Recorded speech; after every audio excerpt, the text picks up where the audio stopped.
Assalamualaikum. Nih kemana adik-adiknya nih?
Assalamualaikum, selamat sore Pak.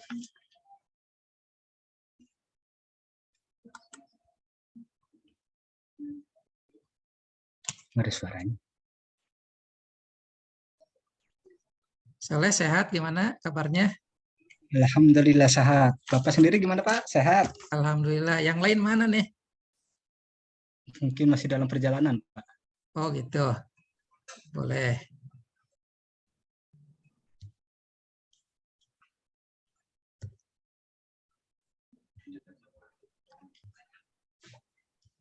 Kita lanjut aja Pak. Lanjut aja ya, sebentar. Oke, Saya silakan. buka dulu.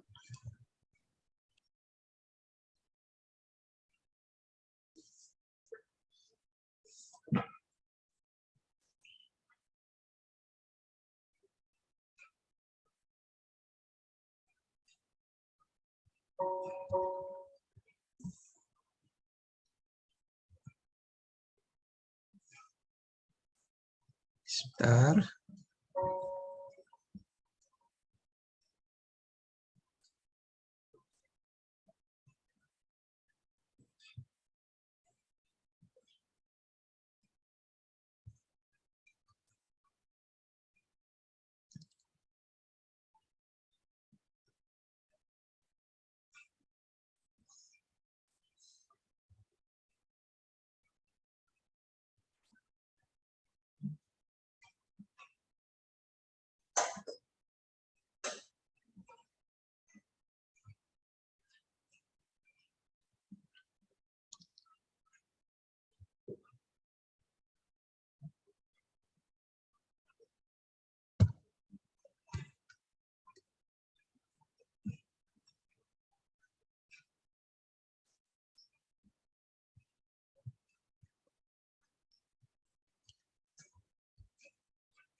Oke, kita mulai ya. Bismillahirrahmanirrahim. Assalamualaikum warahmatullahi wabarakatuh. Waalaikumsalam warahmatullahi wabarakatuh. Sebelum dilanjut di kuliah yang ke-8 ini, Bapak mengingatkan kembali terkait dengan tugas ya. Karena tugas ini merupakan juga salah satu kewajiban terkait dengan penilaian. Jadi untuk tugas segera dikumpulkan. Di sini memang minimal 15 halaman. Tapi kalau adik-adik mampunya nanti berapa halaman silahkan. Yang penting di dalamnya ada pendahuluan, ambil teori kepustakaannya apa, kira-kira permasalahannya apa, dan juga apa yang dibahasnya, serta disimpulkan terkait dengan penutup dan sarannya. Sarannya ini lebih kepada bagaimana dengan beberapa permasalahan secara aplikasi maupun dengan teknologi apa yang harus dijalankan oleh koperasi maupun wirausaha tadi. Kuliah kita di Institut Teknologi Tangerang Selatan artinya ada yang kepada permasalahan pembahasan dan juga sarannya kepada yang teknologi. Apakah aplikasi atau mungkin displaynya atau pemasarannya, apanya silahkan. Nanti dengan saran-saran itu menyesuaikan dengan adik-adik kuliah dilakukan di ITTS ini. Ini yang yang pembukaan, dan mohon nanti segera dibuatkan. Silakan berapa halaman aja, menyesuaikan dengan adik-adik dengan penyampaian hasil penelitian yang terbatasnya ini. Oke, dilanjut dengan perkuliahan sore hari ini. Ini sudah ya 3 orang, alhamdulillah sudah bisa masuk dari yang 8 orang. Dan di kesempatan kuliah sore hari ini kita coba membahas terkait dengan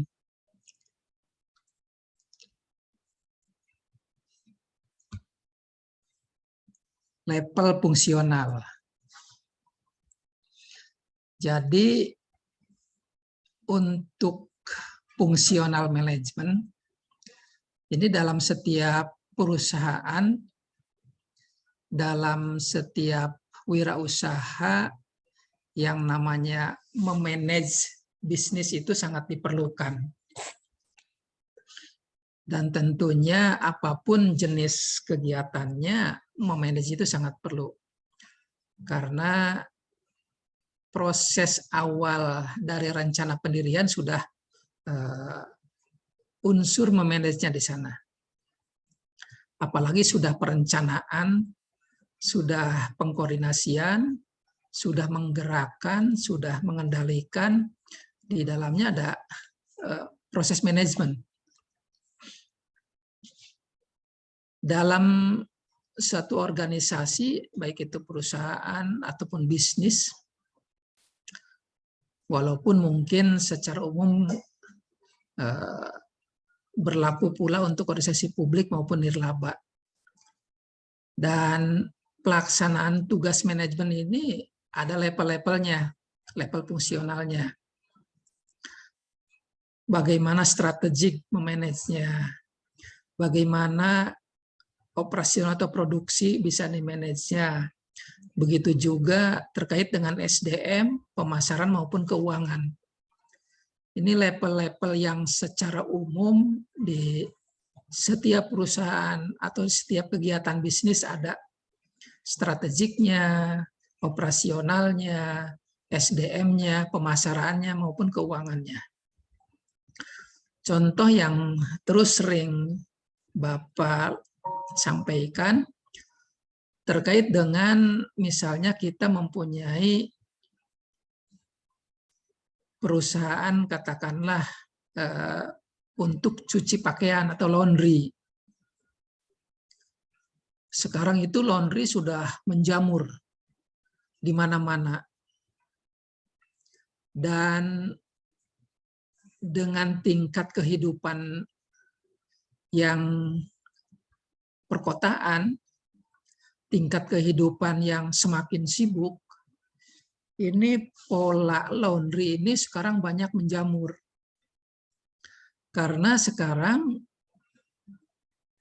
masyarakat itu lebih banyak bagaimana waktu yang seefisien, seefektif itu bisa bekerja, bisa bersilaturahmi, bisa kegiatan sosial, bisa kegiatan kesehatan, sehingga waktu-waktu untuk kegiatan-kegiatan yang seharusnya dilaksanakan di rumah sekarang banyak dilakukan oleh jasa-jasa tadi.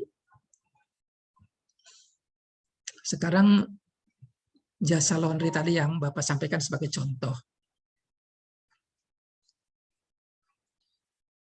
Nah, kalau dengan persiapan tadi membuka jasa laundry, berarti persiapannya kita tempat ada. Tempat itu apakah di garasi rumah, atau mungkin kita sewa di pertokoan, ataupun juga tempat yang kira-kira di jalan yang memudahkan orang terlihat. Nah, Tentunya yang pertama manajemen strategiknya. Apa yang akan dilihat dengan manajemen strategik? Misalnya strategiknya tentunya pangsa pasarnya kita akan mendirikan perusahaan jasa laundry ini, apa yang akan dilihat peluangnya. Misalnya ini seluas perumahan atau seluas penduduk atau masyarakat yang ada di situ, oh ternyata laundry ini hanya satu. Tentunya mengevaluasi tadi. Pertama hanya satu, yang kedua sehari misalnya nerima mungkin hanya 15 atau sampai 20 orang yang menyampaikan bahan cucian tadi. Apakah itu celana, baju, dan lain-lain. Nah, dengan 15 yang 20 itu kita melihat di lingkungan kita katakanlah rumah ada 400-an. Tetapi yang menyuci di rumah itu hanya 100 katakanlah evaluasinya. Berarti yang 300 itu boleh mencuci kepada jasa laundry tadi. Nah, di sini harus punya manajemen strategik. Nah, dari yang 300 rumah itu katakanlah sehari misalnya ada 5 sampai 10 orang. Kalau sebulan misalnya satu orang mencuci 2 atau 3 kali, itu kan masih banyak peluang yang bisa didirikan oleh kita. Masuklah di sini manajemen strategiknya. Berarti kita caranya bisa berdekatan dengan perusahaan yang laundry tadi, atau mungkin agak jauh di sebelahan tadi, misalnya jaraknya setengah kilo, bahkan mungkin lebih. Karena dengan peluang 300 rumah ini memungkinkan berapa sih kira-kira yang datang masyarakat untuk melakukan bantuan oleh kita cuciannya. Itu jangan dilakukan. Contoh itu. Jadi harus dilakukan manajemen strategiknya. Survei, catat, dan lakukan juga dengan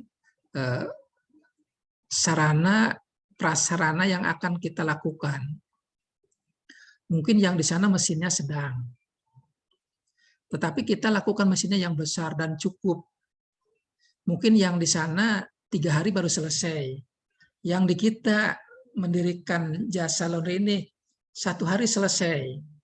Bahkan ada yang hitungan jam. Pagi diserahkan, sore bisa diambil. Nah, itu fungsi-fungsi level-level manajemen yang harus dilakukan. Strategiknya apa? Jangan sampai kelemahan dari pesaing kita atau jasa laundry yang terlihat oleh kita di sana 3 hari, di kita seminggu, wah tambah jauh. Jadi tidak punya manajemen strategiknya.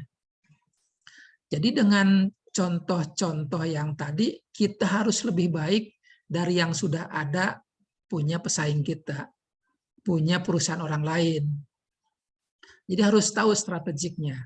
Berarti harus diukur, kita mesinnya yang model gimana. Berarti harus lebih yang ada. Kita SDM-nya, karyawannya, pegawainya harus lebih dari sana. Karena memang betul-betul kita untuk lebih dari yang sudah ada.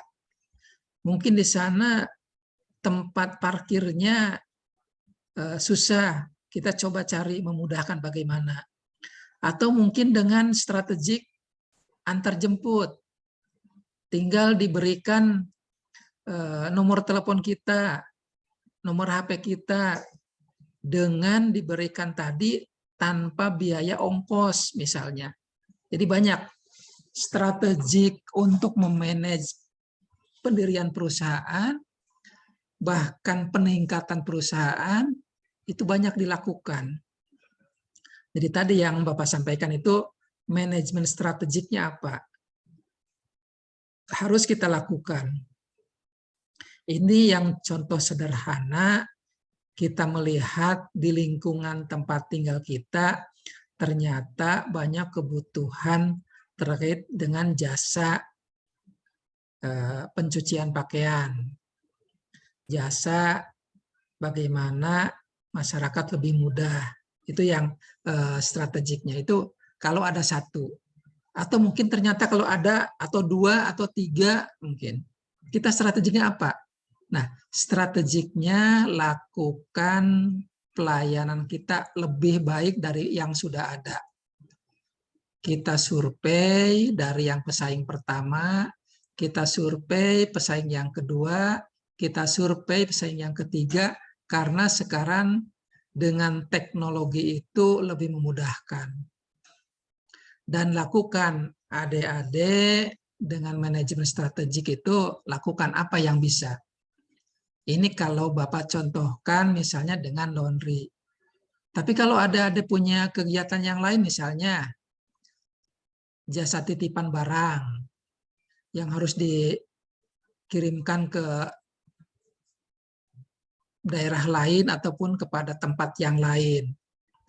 Mungkin tidak punya pengalaman, ternyata bisa dengan kerjasama dengan yang sudah ada. Atau mungkin yang sudah ada, misalnya JNE, Tiki, kantor pos, atau yang lainnya boleh. Jadi ini lakukan manajemen strategik tadi. Atau mungkin punya kegiatan karena rumahnya cukup luas halamannya. Kita punya jasa terkait dengan pencucian mobil, pencucian motor, bisa dilakukan. Mana yang masih bisa manual atau mungkin dengan teknologi yang tinggi yang bisa mobilnya memudahkan dicucinya, apakah dengan car wash-nya atau dengan yang lainnya, lakukan. Tapi strategik ini mulai dari perencanaannya, SDM-nya, menggerakkannya, keuangannya, dan ini harus masuk di sana. Jadi strategik semua harus masuk di sini. Lebih-lebih strategik perencanaannya, karena perencanaan ini awal dari rencana kegiatan-kegiatan dimaksud. Nah, selanjutnya terkait dengan operasional produksi. Ini bisa dilakukan juga dalam hal perusahaan jasa. Kembali ke contoh yang awal terkait dengan laundry. Produksinya berarti berapa per hari yang bisa dilakukan nyuci sampai dengan nyetrika misalnya. Kalau di perusahaan sebelah, pesaing kita sehari misalnya hanya melakukan dapat 100 potong. Dan itu juga dengan pencuciannya lama, pengeringannya lama, dan waktunya bisa 3 hari atau 4 hari. Nah, kita lakukan kurang dari itu. Misalnya 1 hari, 2 hari sudah selesai, kan sudah berbeda dengan perusahaan lain. Tentunya operasional di sini apa yang harus dilakukan? Percepatan penerimaan dari yang menyampaikan bahan yang untuk dicuci, percepat, jangan diterima ngobrolnya lama dan juga tidak terlalu untuk menguntungkan perusahaan dari lamanya waktu, atau juga mungkin dengan pelayanan satu-satu agak lama. Berarti kalau satu-satu pelayanan lama, kita tambah bagian penerimaan bahan yang akan dicucinya tadi, ditambah 2 atau 3 orang, sehingga mempercepat dari penerimaan tadi. Banyak cara-cara untuk hasil produksinya supaya lebih bagus, lebih simpel. Tadi tentunya ini harus di-manage dengan manajemennya. Tadi yang sampaikan Bapak juga, kalau yang nerimanya satu tentunya akan lama. Sehingga pengunjung atau juga pelanggan atau juga masyarakat yang akan ke situ udah bosan duluan, udah malas-malesan. Nah, tentunya di sini SDM harus masuk, yang cekatan, yang bisa ngobrol dengan pelanggannya, yang bisa menjelaskan kepada pelanggannya atau konsumennya, calon konsumennya bisa menjelaskan. Jadi harus perlu di-manage.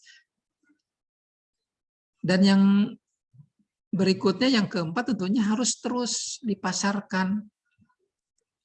Kalau perusahaan kita baru, infokan berbagai media. Apakah media grup WhatsApp, media leaflet, atau mungkin media yang bisa menitipkan kepada yang lainnya. Misalnya ditempelkan di rumah-rumah, leaflet-leaflet tadi dengan pemasaran penjelasan yang jelas, itu dapat dilakukan. Dan pemasaran di sini salah satu juga untuk meningkatkan, tetapi pemasaran ini jangan hanya sekedar info, sekedar memberikan informasi kepada yang lain, tetapi ternyata perusahaan kitanya belum siap. Setelah masyarakat, konsumen, pelanggan berbondong-bondong ke tempat kita, tapi kitanya yang belum siap. Untuk itu, lakukan dengan cara yang siklusnya nyambung. Siklusnya jangan hanya info pemasaran, tetapi kitanya strategiknya, produksinya, SDM yang belum siap, harus nyambung. Nah, yang level fungsional management yang terakhir itu manajemen keuangannya. Dan di sini dari manajemen keuangannya ya harus semuanya nyambung. Karena kalau tidak dilakukan dengan secara nyambung itu akan susah. Akan susah dari semua.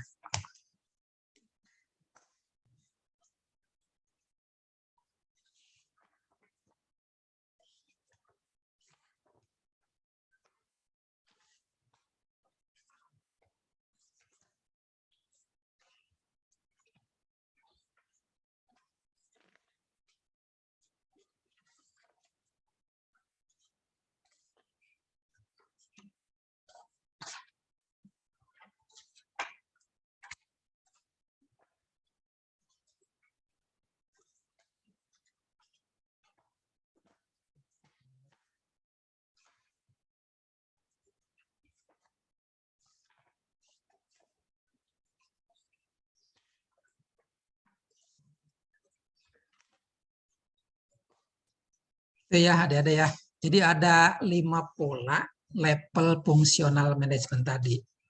Dan keuangan ini harus jelas.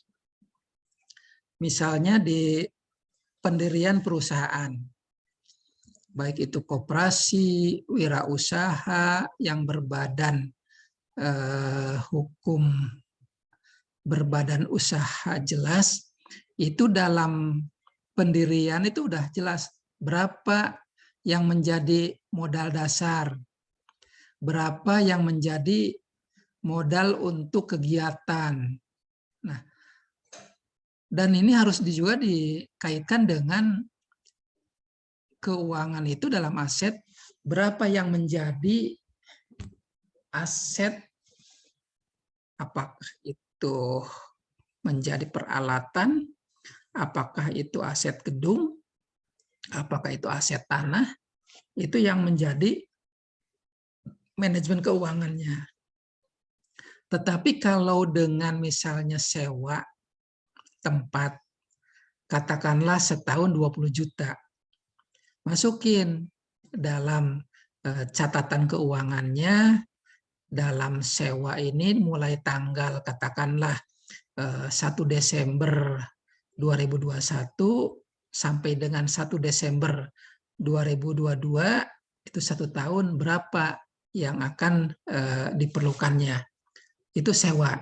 Nah, dari sewa itu berapa di dalamnya barang atau peralatan yang disediakan dengan jumlah nilai keuangannya.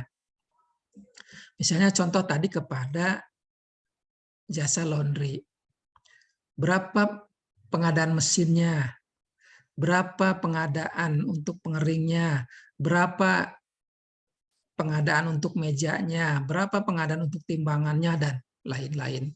Nah, dari manajemen keuangan itu harus masuk, karena dari inilah laporan-laporan akan terlihat. Misalnya tempat tadi sewa, tetapi untuk tahun depan harus bagaimana mempersiapkan. Apakah sewa lagi? Tahun berikutnya apakah sewa lagi, atau sudah memulai memikirkan tempat yang bisa tidak sewa. Nah, terkait dengan sarana prasarana, berapa atau tahun keberapa akan menjadi penyusutan dari sarana prasarana tadi, sehingga akan terlihat nanti dalam neraca. Dan yang lebih-lebih, SDM-nya biar selalu jalan, tentunya ini harus disiapkan. Kelancaran SDM ini, berapa pegawai yang ada, berapa yang harus disiapkan budget per bulannya untuk gaji pegawai tadi. Misalnya di awal-awal ada 3 pegawai dengan 3 kriteria. Kriteria A yang sangat mengerti terkait dengan operasional atau kegiatan tadi, karena SDM-nya sangat bagus. Yang kedua, yang pertama mungkin tadi gajinya katakanlah 2.200.000 misalnya. Yang kedua dan yang ketiga, karena hanya penunjang, mungkin 1,5 juta di awal-awal. Tapi secara keuangan ke depannya harus disiapkan. Kira-kira 1 bulan ini menerima pemasukan atau penerimaan dari operasional atau produksi dari perusahaan ini berapa, dihitung. Berapa keperluan yang akan menjadi catatan biaya dan juga keperluan yang lainnya. Misalnya bayar listrik, bayar makanan, terkait dengan makan minum pegawainya, mungkin perlu ATK, mungkin perlu biaya telepon, dan lain-lain. Itu yang harus dikaitkan dengan manajemen keuangan. Jadi level-level fungsional ini yang harus dilakukan dalam menunjang kegiatan-kegiatan manajemen perusahaan. Oke. Nah, jadi kegiatan-kegiatan yang ada dalam setiap organisasi perusahaan tadi tentunya memiliki kebutuhan integritas, memiliki kebutuhan yang saling terkait, yang tentunya kebutuhan-kebutuhan ini, kebutuhan integritas yang berbeda-beda. Untuk itu sangat diperlukan untuk salah satu proses manajemen di sini, koordinasi. Koordinasi diperlukan sebagai media, sebagai sarana untuk mengelola berbagai kegiatan-kegiatan yang beragam. Itu jadi adanya koordinasi. Tadi di sana di atas disebut ada strategi, ada produksi, ada SDM, ada pemasaran. Yang di dalamnya tentunya harus disatukan dengan koordinasi-koordinasi di sini. Dengan koordinasi yang baik, keragaman kegiatan dalam organisasi dapat disinkronkan dengan baik pula. Dan tentunya di sini untuk dapat mencapai tujuan. Nah, tujuan ini kita juga pernah bahas dalam proses manajemen ini, semua sama. Tujuan itu yang direncanakan di awal. Efektivitas koordinasi juga bergantung ketepatan, kecepatan, dalam kerjasama juga harus dikoordinasikan, dan tentunya di sini manajemen yang dilakukan oleh seorang pimpinan, seorang manajer dalam perusahaan di sini. Keberadaan rentang manajemen sendiri memang pada gilirannya dapat didesain melalui perencanaan desain organisasi yang komprehensif. Untuk ke depan adik-adik menjadi orang yang tepat dalam memiliki perusahaan, harus tidak henti-hentinya bahwa memanage sendiri itu harus didesain. Ada sebagai manajer, sebagai pemilik perusahaan itu harus terus memiliki desain. Nah, desain di sini tentunya perencanaan desain organisasi yang komprehensif. Yang satu kesatuannya digabungkan, disatukan, ini menjadi secara keseluruhan memanage perusahaan tadi. Nah, kalau digabungkan terkait dengan hal-hal di atas, kegiatan-kegiatan yang ada dalam organisasi di sini tentunya harus membutuhkan integritas. Karena dengan penggabungan dengan integritas satu dengan yang lainnya, ini akan menjadi efektivitas koordinasi. Ini harus dipunyai oleh seorang manajer. Dan apabila ada sebagai karyawan, tentunya harus juga mendukung. Harus juga mendukung apa yang dilakukan oleh pimpinan maupun oleh manajer di sini. Untuk kelangsungan perusahaan, manajer dan karyawan itu harus sejalan. Manajer dengan pemilik perusahaan harus sejalan, tidak masing-masing. Jangan sampai ada karyawan yang ngeyel, karyawan yang tidak sepaham, bahkan karyawan yang menjelek-jelekan perusahaan, mendiskreditkan perusahaan, harus segera dilakukan pembinaan. Jangan sampai nanti ini menjadi duri, menjadi hal yang merugikan bagi perusahaan. Lakukan segera. Jangan sampai terdengar nanti ada demo, ada informasi atau isu-isu yang nggak jelas, yang merugikan buat perusahaan kita. Lakukan segera dengan pendekatan-pendekatan apa yang bisa untuk kelangsungan perusahaan tadi. Karena kalau kelangsungannya sudah dilakukan atau digoyang oleh staf atau oleh bawahan, perusahaan itu akan tidak berjalan dengan baik, dan itu menjadi duri atau menjadi gangguan bagi perusahaan tadi. Jadi apabila nanti ke depan ada sebagai manajer, lakukan dengan cermat, lakukan dengan baik-baik, jangan langsung disanksi, jangan sampai langsung dilakukan tindakan yang provokatif, tetapi lakukanlah dengan baik-baik, diajak bicara, karena mungkin karyawan yang tidak sepaham tadi ternyata punya keinginan lain yang ternyata tidak bisa terlontarkan, tersampaikan kepada kita. Nah, untuk itu kegiatan-kegiatan yang ini harus segera dilokalisir, jangan sampai nanti merembet kemana-mana. Dan tentunya koordinasi ini harus juga selalu dilakukan. Karena kenapa koordinasi harus dilakukan? Jadi koordinasi itu merupakan suatu proses untuk memadukan sasaran-sasaran dan kegiatan-kegiatan serta sumber daya dari unit-unit yang terpisah, unit-unit yang lain pada sebuah organisasi.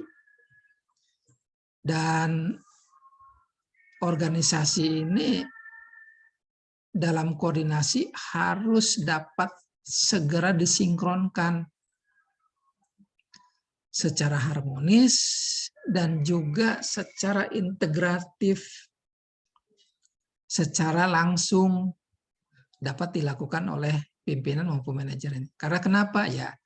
Untuk melihat apakah tujuan organisasi akan tercapai secara efektif, efisien, secara efektif sekaligus efisien, secara efektif sekaligus juga efisien, ini yang harus dilakukan oleh seorang pimpinan.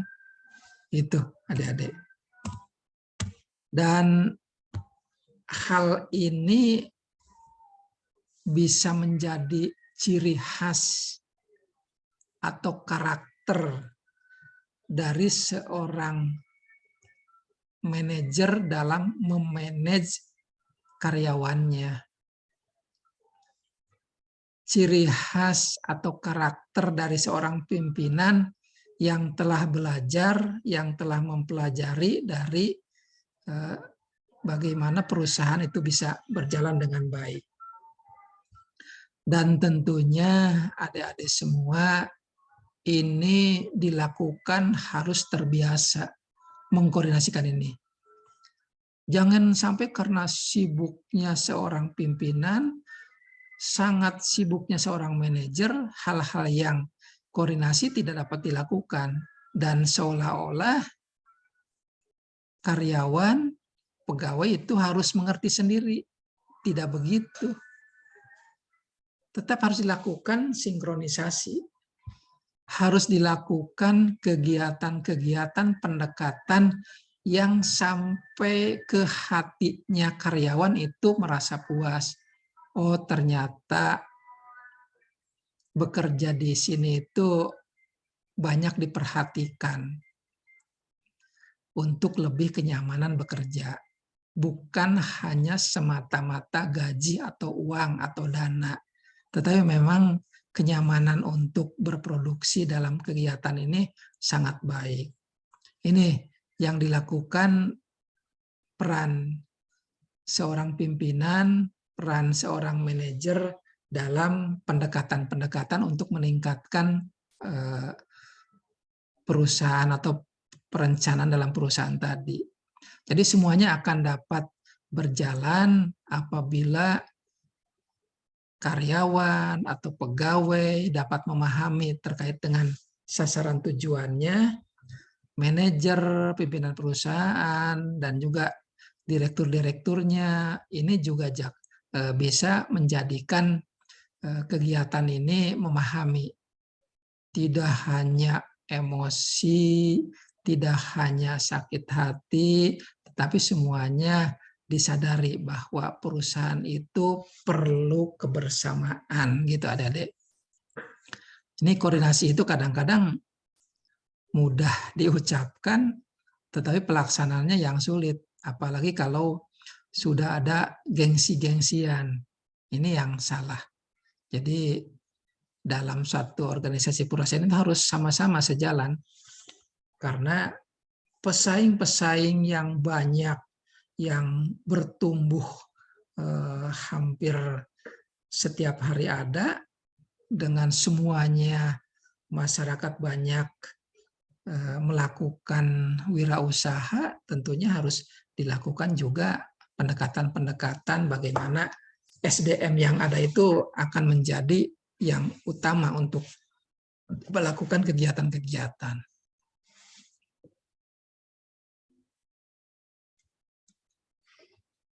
Nah, itu adik-adik terkait dengan level-level manajemen tadi sudah Bapak sampaikan, dan kita break dulu ya, sholat maghrib bagi adik-adik yang melaksanakan sholat maghrib. Jadi kita break selama 15 menit untuk melakukan sholat maghrib. Itu dulu ya, terima kasih. Terima kasih, Pak. Baik, Pak.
Oke, Dede, kita teruskan ya.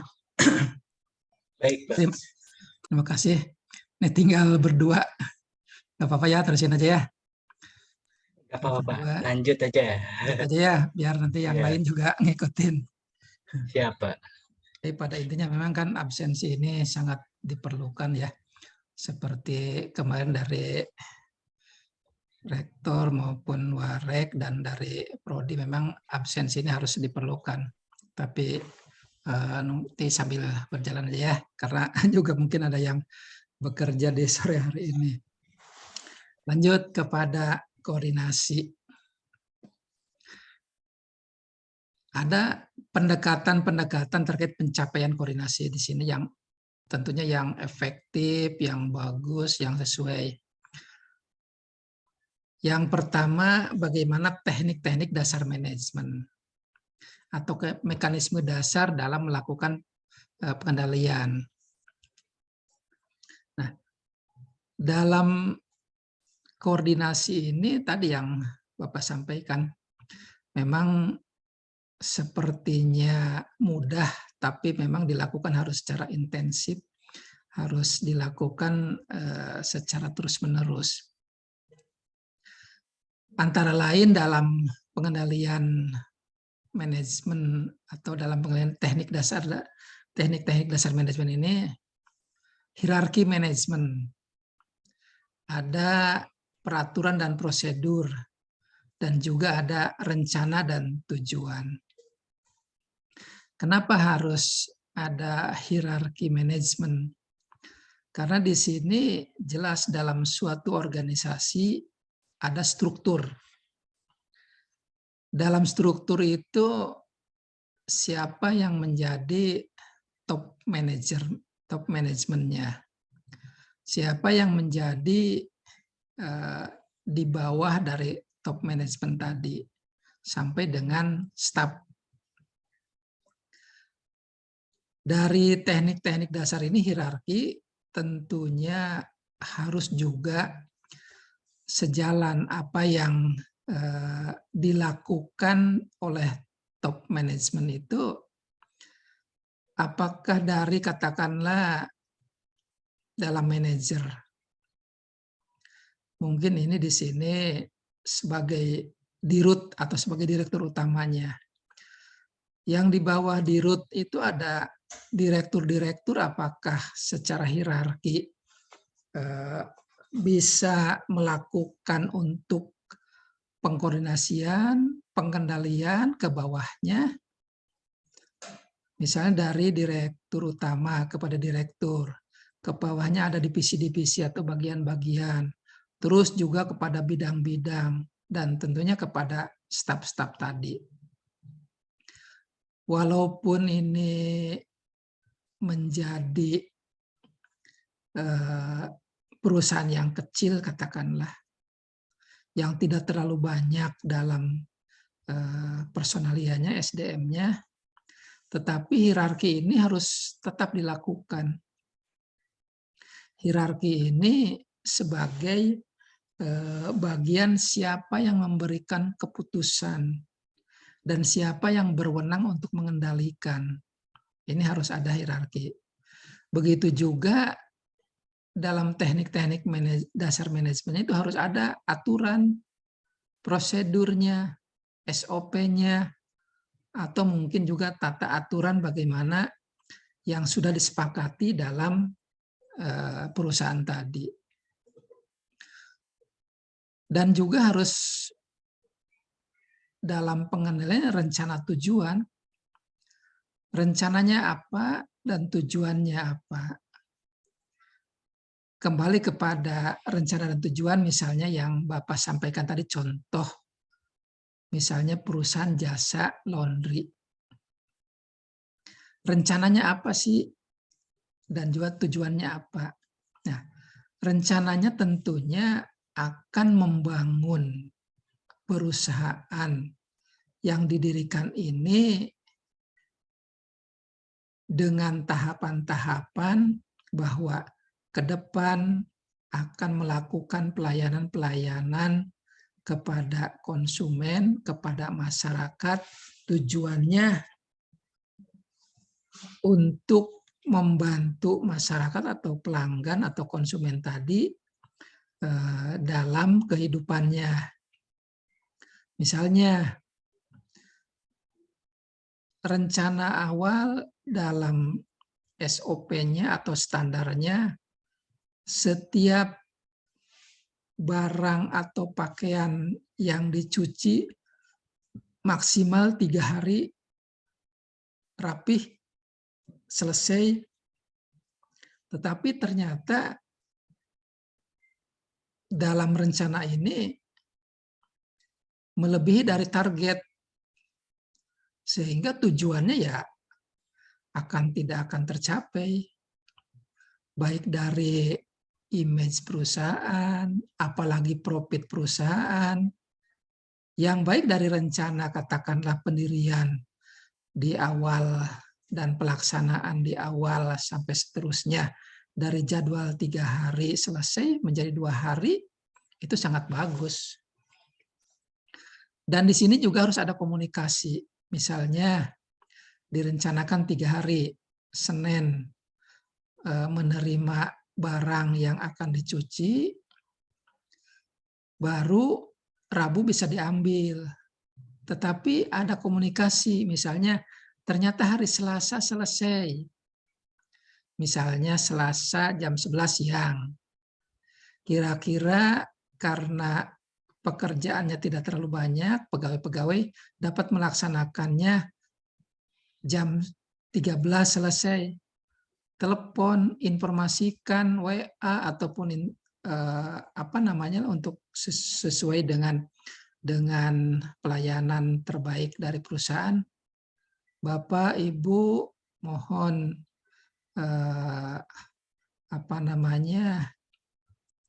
mohon maaf yang seharusnya besok selesai, tapi hari ini dapat diambil barangnya. Karena target jam 1 siang, tujuannya baik, kita lewatilah 1 jam, misalnya jam 14, bisa diambil jam 14. Terima kasih. Kan itu salah satu pelayanan kepada pelanggan, berarti bagus. Kalau dengan pelayanan bagus, insya Allah perusahaan kita akan lebih terkenal kebaikannya. Perusahaan kita akan terkenal profesionalnya. Perusahaan kita akan terkenal pelayanan kepada pelanggannya. Sehingga dengan kebaikan-kebaikan pelayanan tadi, profesional pelayanan tadi, yang lain akan melihat ke situ. Jangan melakukan kesalahan sehingga pelanggan kapok atau tidak mau datang lagi ke tempat kita. Itu yang tidak boleh begitu. Jadi hierarki aturan, prosedur, dan rencana sampai dengan tujuan ini semuanya akan tercapai dari pendekatan teknik-teknik dasar manajemennya. Dan tadi semuanya dikoordinasikan secara efektif untuk tujuan dari perusahaan bisa tercapai. Yang kedua dari 3 pendekatan ini, peningkatan potensi koordinasi atau potensi koordinasi yang dapat dilakukan apakah secara vertikal maupun secara horizontal. Tadi sedikit sudah dikupas bahwa memang secara vertikal dari manajer sebagai direktur utama katakanlah kepada direktur-direktur, dari mungkin direktur operasional, direktur keuangan, direktur pemasaran, direktur yang lainnya, sehingga bisa menjadikan saluran-saluran komunikasinya secara vertikal ke atas dan ke bawah. Begitu juga potensi koordinasinya secara horizontal yang sejajar. Misalnya dari direktur A kepada direktur B, kepada direktur C, itu yang sejajar, horizontal bisa dilakukan oleh para direktur tadi. Atau mungkin dalam satu direktur. Misalnya Direktur Perencanaan. Di dalamnya ada umum, ada keuangan, mungkin ada kelengkapan yang lainnya, bisa dalam sejajar secara horizontal. Ini untuk melakukan koordinasi yang baik. Atau mungkin di direktur operasional di dalamnya, apa yang harus dilakukan secara horizontal. Nah, sedangkan untuk pendekatan yang ketiga, pengurangan kebutuhan koordinasi terdapat ada 2 untuk mengurangi kebutuhan koordinasi di sini. Mungkin juga di tambahan SDM-nya. Jadi penciptaan sumber daya tambahan, penciptaan unit-unit yang mandiri, ini juga bisa dilakukan. Nah, nanti adik-adik sebagai seorang dirut, seorang direktur, seorang manajer, adik-adik harus bisa untuk mengurangi kebutuhan koordinasi ini. Jangan sedikit-sedikit koordinasi, sedikit-sedikit melakukan koordinasi untuk hal produksi, untuk hal keuangan. Nah ini, sampaikan dengan ciptakan SDM-SDM yang tambahan, yang memudahkan, supaya tidak itu melulu. Dan juga ciptakan unit-unit yang mandiri. Itu yang koordinasi yang efektif. Dari tujuan pengkoordinasian ini ada semua. Karena fungsi koordinasi itu merupakan fungsi kedua setelah perencanaan. Dalam fungsi manajemen itu tentunya di sini ada tujuan dari proses fungsi yang kedua tadi atau koordinasian. Pertama, tujuannya untuk dapat mengalokasikan sumber daya organisasi dengan cepat, tepat, efektif, dan efisien. Ini tujuan untuk dilakukan proses manajemen yang kedua tadi, pekoordinasian. Selain itu juga menetapkan lini atau garis wewenang yang formal. Yang ketiga, menetapkan hubungan antar individu, tim, dan grup dalam organisasi. Yang keempat, mensinkronkan bermacam-macam tugas yang ada dalam koordinasi, yang ada dalam organisasi. Yang kelima, untuk memecah pekerjaan ke dalam unit-unit kerja untuk mempersiapkan unit-unit ini seimbang, dibagi-bagi. Jadi menyelesaikan pekerjaan dengan cepat. Yang keenam, menetapkan tugas, fungsi, dan tanggung jawab untuk masing-masing bagian maupun individu. Dan yang ketujuh, membagi pekerjaan supaya lebih mendetail dan spesifik. Nah, kalau disederhanakan tujuan pengkoordinasian ini, kenapa harus dilakukan alokasi sumber daya organisasi dengan cepat, tepat, efektif, dan efisien? Nah, sumber daya organisasi ini selain SDM, juga sarana prasarana yang lainnya. Misalnya mesinkah, misalnya bahan bakukah, misalnya untuk transportasikah, misalnya waktu tambahankah, atau yang lain-lain. Jadi alokasi sumber daya organisasi ini banyak ragamnya. Dan kenapa harus dialokasikan waktu, manusia atau atau juga peralatan atau mesin? Tujuannya untuk lebih cepat, lebih tepat, lebih efektif, dan lebih efisien untuk tujuan organisasi ini. Karena proses pengkoordinasian ini kalau terus dilakukan dan banyak kendala-kendala, seorang pimpinan, seorang manajer harus segera punya solusi dari stag atau kelemahan-kelemahan tadi yang harus segera diproses, dilanjutkan.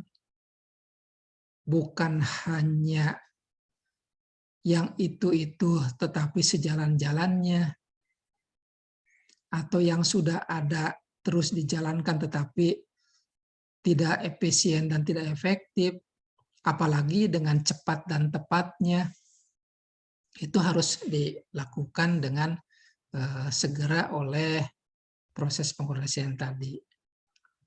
Misalnya, kembali kepada contoh yang awal tadi, contoh tentang perusahaan laundry.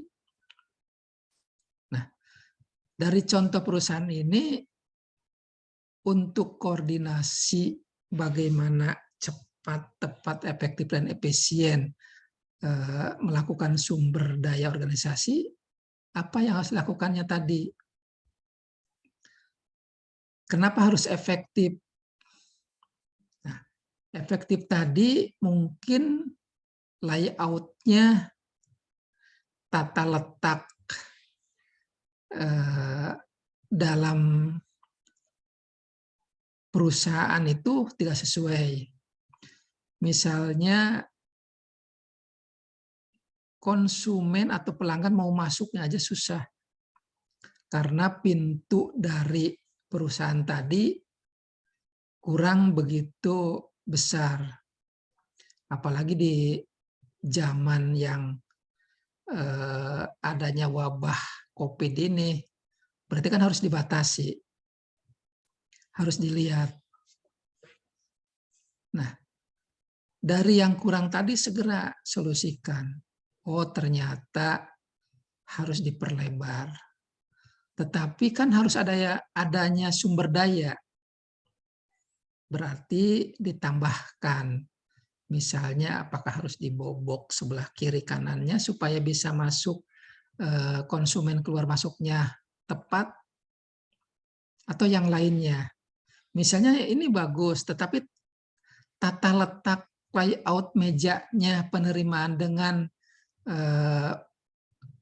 dengan memberikan pakaian atau yang sudah beres, ternyata masih satu tempat. Jadi orang yang mau daftar, orang yang mau ngambil, di tempat itu yang sama, jadi nunggu. Nah, itu yang juga tidak efektif. Apalagi cepat dan tepatnya. Di sini yang jelas harus dengan protokol kesehatannya ada, tempat juga mungkin lokasinya yang tidak berdesakan, jadi banyak hal-hal. Jadi sumber daya ini nyambung. Nah, di sini menetapkan jalur lini wewenang formal. Seorang manajer, seorang pemilik perusahaan, ini jelas-jelas mempunyai wewenang.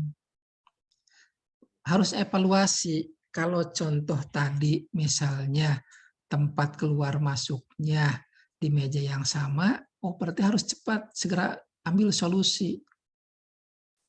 Misalnya untuk tempat penerimaan harus memerlukan meja yang lebar, tempat yang yang sangat diperlukan untuk memudahkan. Berarti caranya bisa juga kepada semua pelanggan dimohonkan untuk bayar di awal misalnya. Kenapa bayar di awal? Memudahkan ke depannya untuk pengambilan lebih cepat. Karena yang namanya pengambilan dengan ditukarkan nota atau kwitansi atau apapun namanya, tinggal mengambil nota nomor berapa diberikan kan cepat. Dibandingkan kalau bayarnya belakangan misalnya.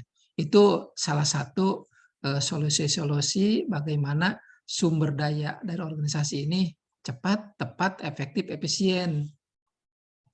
Atau mungkin dari SDM-nya. Ini di penerimaan maupun di pengambilan,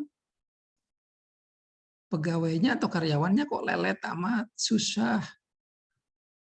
Menerima lama, nulisnya lama, juga memberikan hasilnya juga lama. Ini banyak. Jadi wewenang dari manajer itu harus dilakukan, bahwa betul secara formal harus dilakukan. Dan Bapak lebih senang memberikan contoh-contoh itu yang mudah ada di masyarakat, yang mudah tercipta, apalagi dengan teknologi itu, adik-adik sebagai mahasiswa yang menggeluti nantinya kepada teknologi, itu harus memudahkan bagaimana kita perusahaan bisa berjalan secara baik. Teknologi itu pelayanan kepada masyarakat, konsumen oleh karyawan, itu yang memudahkan. Bukan berarti semuanya di depan pegawai itu komputer, semuanya serba komputer, tetapi harus dilakukan juga apakah dengan perhitungan yang sudah lebih mudah, perhitungan yang juga konsumen yang sudah dapat mengetahui karena sudah terpampang kalau sekian kilo harganya ini, kalau sampai dengan timbangan segini berapa harganya. Jadi memudahkan banyak hal-hal yang dilakukan oleh wewenang dari seorang manajer ini. Begitu juga untuk menetapkan hubungan antar individu, tim, dan grup dalam organisasi. Ini salah satu tujuan mengkoordinasikan. Karena dengan menetapkan hubungan antara masing-masing staf, antara masing-masing grup dalam bidang atau dalam tim suatu perusahaan, atau juga mungkin grup dalam satu direktur kah atau perusahaan besarnya, itu lebih memudahkan lagi. Jadi tujuan pengorganisasian itu banyak yang dilakukan oleh sistem, karakter, solusi yang dilakukan oleh seorang manajer atau seorang pimpinan dalam perusahaannya. Mensinkronkan bermacam-macam tugas, ini juga sama. Dan yang kelima nih di sini, memecah pekerjaan ke dalam unit-unit kerja. Misalnya begini, Bapak contohkan lagi, masih sekitar perusahaan laundry lah ya. Memecah pekerjaan ke dalam unit-unit kerja.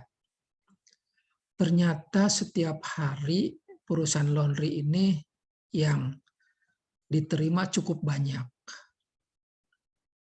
Cukup banyak, sehingga sedikit kewalahan. Tapi kalau ada sebagai manajer, apa yang harus dilakukan memecah pekerjaan ini? Karena batas maksimal 3 hari, lebih baik 2 hari selesai, itu harus apa yang dilakukan di memecah pekerjaannya tadi? Bisa jadi pekerjaan ini ada kerjasama dengan laundry yang lainnya yang sejalan dengan kita.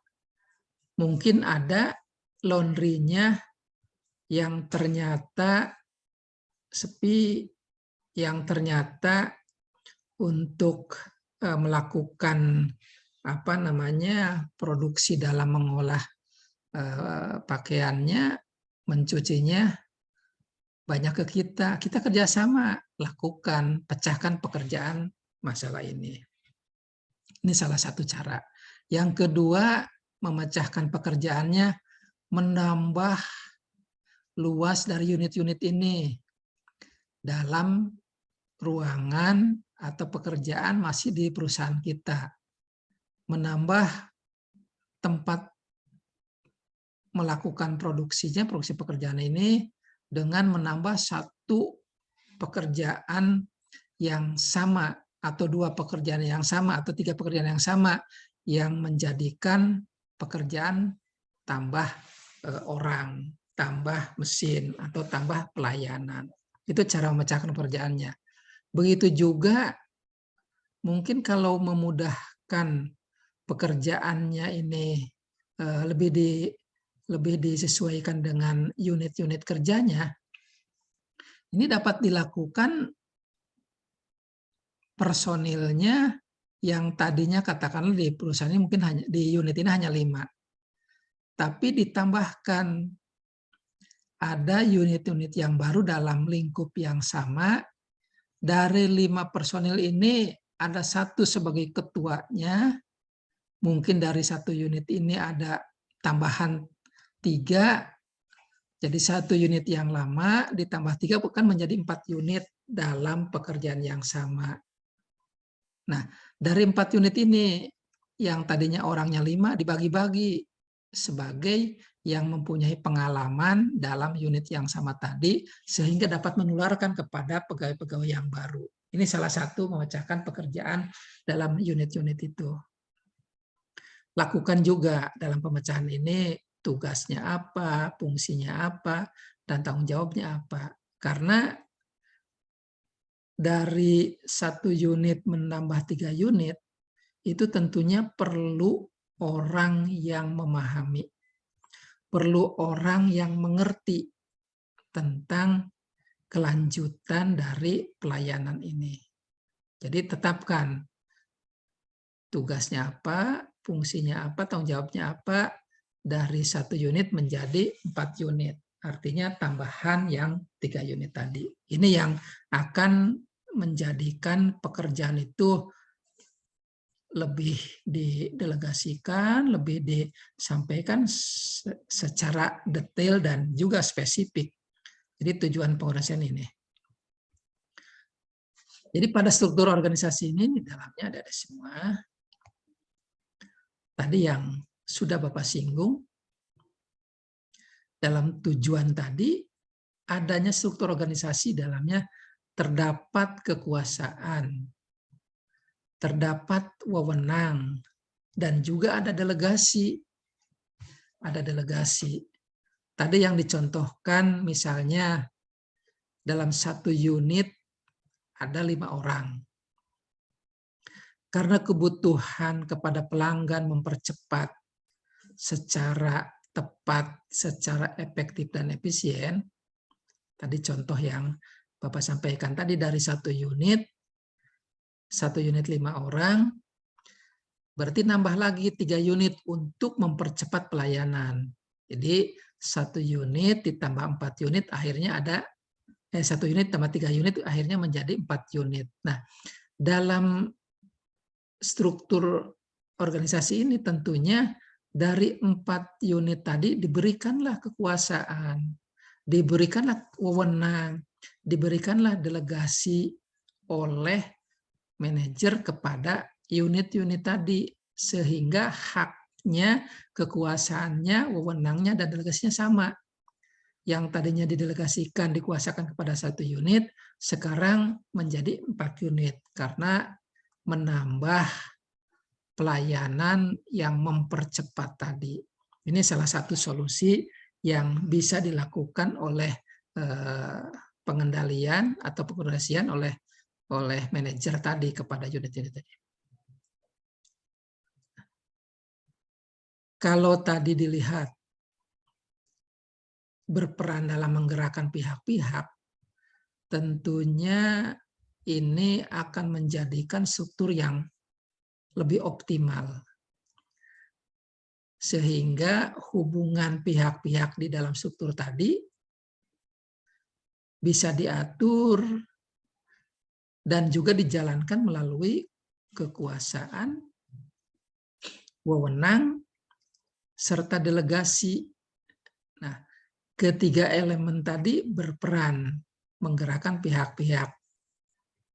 yang Bapak contohkan dari awalnya 1 unit karena kebutuhan dengan peningkatan pekerjaan, peningkatan yang diterima pekerjaannya tadi menjadi 4 unit sehingga kekuasaan, wewenang, delegasi oleh manajer atau oleh direktur kepada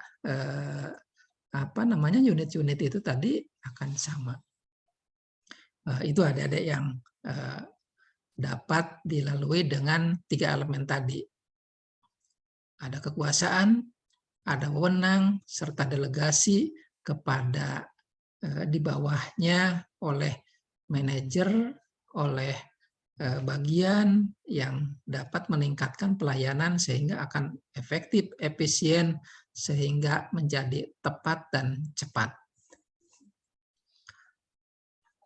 Dari yang disampaikan tadi, 3 elemen tadi, akan terlihat manfaat dan kendala dari pendelegasian wewenang. Karena kekuasaan itu dalam ilmu sosial dan ilmu politik, kekuasaan adalah kemampuan untuk mempengaruhi atau mengendalikan perilaku orang lain. Sementara wewenang digunakan untuk mendeskripsikan kekuasaan yang bersifat legal, formal, dan diterima di struktur sosial. Bapak ngambil contoh lagi kepada hari ini, yaitu mengenai perusahaan laundry tadi ya. Berarti kekuasaannya yang diberikan oleh manajer kepada unit-unit tadi dipilih, yang tadinya 1 unit semuanya bisa dan mampu, dan juga bisa mempengaruhi, mengendalikan yang lainnya atau stafnya, sehingga karena dengan percepatan untuk mengendalikan perusahaan harus lebih banyak lagi, direkrut dengan 3 unit lagi. Untuk itu pendelegasian kekuasaan agar mampu mempengaruhi, mengendalikan orang lain berarti dari yang 1 unit yang awal. Siapa yang menjadi dikuasakan, didelegasikan kepada unit yang kedua. Begitu juga siapa yang menjadi kuasa atau yang bisa menjadikan wewenang dalam mempengaruhi yang unit yang ketiga. Begitu juga unit yang keempat. Seorang manajer harus mengerti, harus paham siapa yang cakap, siapa yang mampu dari unit 1 sehingga unit 2, unit 3, unit 4 itu dapat berjalan. Mungkin untuk beberapa waktu di awal-awal, unit 2, unit 3, unit 4 karena baru, sehingga seorang manajer harus banyak terus berdampingan, mendampingi dari unit 2, unit 3, dan unit 4 tadi, karena memang pemecahan dari unit 1. Tetapi kalau yang diberikan kekuasaan, yang diberikan wewenang kepada pendelegasian kepada unit 2, unit 3, dan unit 4 tadi dapat berjalan dengan cepat, ini akan menambah lagi produksi-produksi dari laundry tadi yang diterima oleh pelanggan akan lebih bagus lagi. Itu yang menjadikan namanya bisnis, yang namanya melayani bisnis jasa kepada orang lain, kepada masyarakat, ini akan lebih mengenal. Semuanya ini dapat dilakukan tidak hanya teori. semuanya ini dapat dilakukan harus dengan praktek. Praktek itu pasti di awal ada kegagalan, ada kesalahan, mungkin adanya keterlambatan. Tapi dengan terus-menerus dilakukan, semuanya akan berjalan dengan baik. Karena yang namanya pendelegasian wewenang ini harus juga berjalan, sudah terbiasa, akhirnya akan bisa, akhirnya akan mampu untuk melaksanakan kewenangan dan juga kekuasaan tadi. Jadi kalau sudah dilakukan terbiasa, ya hal yang sifatnya formal, yang sifatnya dalam struktur sosial, struktur organisasi itu akan dapat dilakukan dengan cara-cara teori dengan praktek yang dilakukan oleh unit-unit tadi akan bermanfaat bagi organisasi perusahaan tadi. Lakukan. Jadi tidak boleh takut, tidak boleh ragu, tetapi kalaupun ada kesalahan, ada ini bisa dibicarakan secara internal, tidak menjadikan kekecewaan bagi para pelanggan. Itu yang bisnis harus dilakukan oleh perusahaan dengan terus-menerus. Kalaupun mungkin dengan cara yang lain, tadi pemecahan dari unit 1 menjadi 4, karena ada pemecahan unit 2, unit 3, dan unit 4. Nah, dalam pemecahan itu tentunya pagi mungkin dalam acara doa bersama lah gitu ya. Ada sedikit briefing disampaikan. Lebih-lebih di sore hari atau juga selesai pekerja, lakukan evaluasi. Oh, ternyata unit 3 ini agak lambat. Karena ini personilnya kurang, lakukan evaluasi lagi. Begitu juga unit 4. Ini seharusnya sehari 10 potong, kok ini lambat, cuma ada 8. Nah, lakukan evaluasi. Ternyata personilnya mungkin ada yang kurang memahami sehingga ketakutan untuk melaksanakan sesuai dengan SOP atau prosedurnya tadi. Jadi berbagai macam lakukan oleh manajer agar suatu saat ke depan semuanya berjalan bersama-sama dengan koordinasi oleh manajer untuk pendelegasian kepada unit-unit tadi. Itu adik-adik. Selanjutnya terkait dengan sumber-sumber kekuasaan itu. Banyak macam-macamnya dalam sumber kekuasaan ini, dan dalam realita perusahaan biasanya pemilik perusahaan itu yang lebih lebih berani kepada SDM atau kepada karyawan-karyawan yang lainnya. Tetapi seorang pemilik perusahaan harus juga dijaga bagaimana tata krama, kesopanan, jangan mentang-mentang yang punya perusahaan itu pemilik modal seenaknya aja kepada karyawan-karyawan, apalagi kepada unit-unit yang baru dibentuk. Lakukan sumber-sumber kekuasaan ini dengan real. Ajak karyawannya berpartisipasi, ajak karyawannya menjadikan yang inovasi, menjadikan kemudahan pelayanan kepada konsumen, tetapi juga tidak terlihat bahwa pemilik usaha, pemilik modal itu seolah-olah menggurui. Namun bagaimana perusahaan bisa dikendalikan, tetapi karyawan tadi secara nyaman, bahwa betul dibawa ke arah untuk kenyamanan pekerjaan ini, sehingga hati atau jiwa dari karyawan tadi betul-betul mengikuti perusahaan secara enjoy, secara hatinya tenang, dan tentunya hasil produksinya akan baik kalau memang realita dalam pekerjaannya dilakukan tadi. Jangan sampai diajak untuk lari dalam pekerjaannya, artinya kerja keras dalam perusahaannya, tapi kurang dimanusiakan, kurang manusiawi, sehingga yang ada pada kabur karyawannya, atau juga pada diam aja pura-pura kerja serius, padahal tidak seperti apa yang dibayangkan.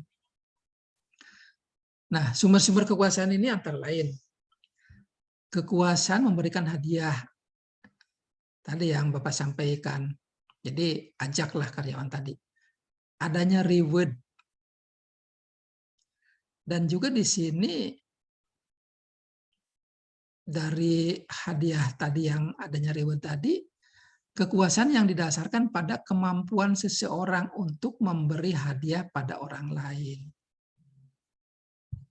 Karena karyawannya sangat terampil, sangat bisa, sehingga menjadikan perusahaannya maju. Dan juga sumber-sumber kekuasaan ini dipaksa. Kekuasaan memaksa. Kekuasaan dari kemampuan orang untuk memaksa menghukum orang yang dipengaruhi. Ini yang Bapak sampaikan tadi. Karyawan itu dipecut dalam arti ayo kerja, tetapi ya secara hati nurani tidak enjoy karyawan itu, jadi hanya dipaksa untuk bekerja secara keras, tidak diseimbangkan dengan kenyamanannya, istirahatnya, makan minumnya, apalagi gaji, tunjangan, dan yang lainnya. Ini yang harus dipahami oleh manajer-manajer.